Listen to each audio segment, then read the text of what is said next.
C'est pas encore un séisme, mais ça commence à faire du bruit. Hein. L'affaire Copy Comic rebondit. On en parle avec vous, Benoît Galeret. L'humoriste Thomas N'Gijol est à son tour accusé de plagiat. Copy Comic, c'est ce mystérieux youtubeur qui avait déjà épinglé Gad Elmaleh, Thomas Sisley ou encore Michael Youn. Il poste une nouvelle vidéo dont il a le secret.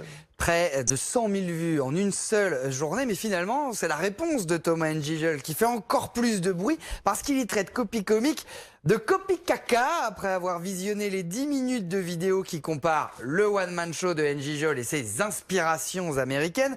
La méthode Copy Comic, on la connaît, elle a déjà fait ses preuves. La réputation de Gad Elmaleh, par exemple, ne s'en est jamais vraiment remise. Cette fois encore, la mise en parallèle fait mal. Premier extrait choisi par ce mystérieux Copy Comic. You be mad because your mother hit you, be standing there wishing hateful shit on your mother. Ever do that? Be in the bedroom going, God, please kill her. Mais tellement j'aime cette femme, des fois quand on s'embrouille dur et que je suis vraiment mal, des fois je fais des petites prières, des fois je... Ah vraiment, je te jure, je suis là, Seigneur, s'il vous plaît, Seigneur, faites qu'elle crève, vraiment, faites qu'elle meure.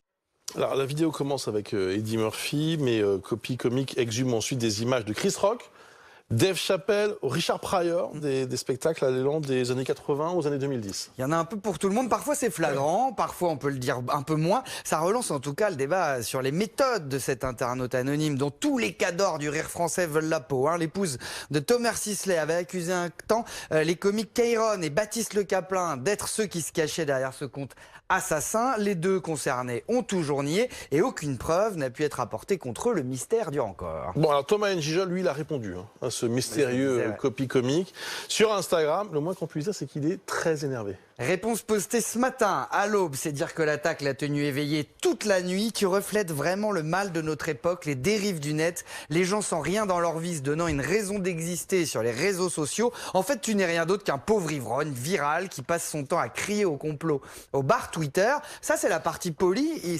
C'était pas mal, il aurait dû même s'arrêter là, mais il continue sur 6 pages. 6. Pauvre copie caca, franchement tes méthodes de délation sont tellement vieille France. Ton papy pendant l'occupation avait-il balancé des familles juives sous le nom de copie nazie? C'est ce qu'on appelle un point Godwin sur internet. N'Gijol il se justifie ensuite pour chacun des 12 extraits mis en cause, c'est pour ça que c'est long. Il égrène une insulte par phrase au moins.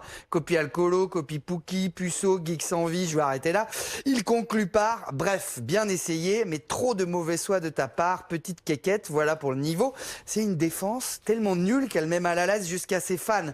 Même ta réponse transpire. J'ai de la buée sur mon écran, lui dit par exemple.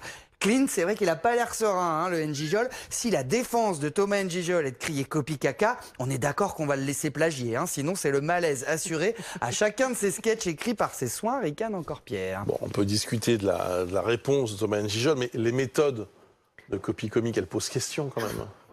Non, je sais que vous, ça vous choque. Moi, pas du tout. Non, ça me choque pas. Bien je sûr dis que ça pose question. Il y a toujours une part d'inspiration et de copie dans une création, mais il suffit de le reconnaître. Vous avez le droit d'être un excellent acteur, de faire rire sans être drôle soi-même. Gad Elmaleh le prouve chaque jour sur les réseaux sociaux. La violence des réactions des artistes français, en fait, en dit long sur le tabou que ça représente, le droit d'aller piocher un peu ailleurs. Une équipe de BFM était avec de jeunes comiques en février dernier. Ça faisait déjà la polémique. Écoutez ce qu'il disait de ce Copy Comic. Maintenant il y a la police, il y a Copy Comic. De toute façon maintenant si ça pompe, les gens vont se faire attraper obligatoirement. Moi je trouve que ça fait du bien parce que ça donne un message aux nouveaux, ceux qui débarquent. On leur dit les gars c'est bien de ne pas voler.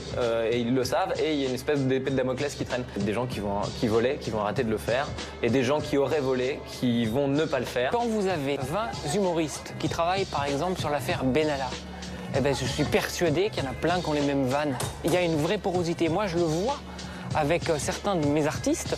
Donc, clairement, je pense qu'il y a eu des emprunts par d'autres. Ils s'en sont remis, c'est pas très grave. Quand un artiste est bon, il fait carrière. Voilà, où est le plagiat, où est l'inspiration mutuelle En tout cas, avec les réseaux, on ne peut plus rien cacher. C'est le message. Et vous savez qu'un de ces jours, il va s'attaquer à vous, Copy Comic. Aussi à vos vannes. On le saura. Aussi, on saura vraiment qu'elles sont tirées de l'Almanach Vermeaux.